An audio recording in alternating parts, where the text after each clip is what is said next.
हवाई दल विमानाला अपघातानं ठप्प झालेली सेवा। तर हवाई दलाच्या विमानाला अपघात झाल्यामुळे ही सेवा ठप्प झाली होती।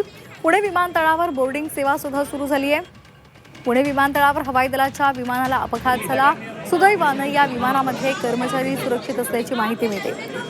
विमानतळावरील मालमत्तेचे यामध्ये नुकसान झालेलं नाहीये। तर थोड्याच वेळात ही टेक ऑफ सेवा सुरू होणार आहे। चंद्रकांत पुंडे आपले प्रतिनिधी आपल्याला अधिकची माहिती देत आहेत। चंद्रकांत, काय सध्याची परिस्थिती आणि माहिती आहे? प्रवासी वाहतूक सेवा आता सुरू झालेली 8 वाजता बरोबर टेक ऑफ सुरू होईल। त्याच्यासाठी 7:30 वाजता विमान प्रवाशांना बोर्डिंग त्यांची जी बोर्डिंग सेवा म्हणजे आपण प्रवासी आत घेणं म्हणतो ती ऑलरेडी 7:30 ला सुरू झालेली आहे। त्यामुळं रात्री फक्त मध्यरात्री सगळी सेवा पूर्णपणे ठप्प झाली होती। याचं कारण असं आहे की पुणे एअरपोर्ट आपल्याला माहिती आहे ते एअरफोर्सचं विमान एअरपोर्ट आहे, विमानतळ आहे। तिथं भारतीय लष्कराचं हे विमानतळ आहे।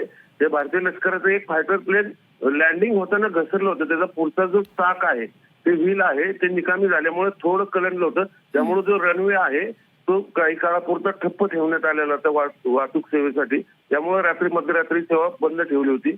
म्हणून काही लँडिंग जे ते दुसरीकडे डायव्हर्ट केले गेले मध्यरात्रीचे। त्यामुळे प्रवाशांची गैरसोय झाली। पण आता सकाळपासून पुन्हा ती विमानसेवा सुरू होते। ही सर्वात आनंदाची बाब आहे प्रवाशांसाठी, कारण खूप सगळ्या नाही तर सगळ्या दिवसभरात सगळ्या फ्लाईट रद्द झाल्या असतात। धन्यवाद चंद्रकांत दिलेल्या माहितीसाठी।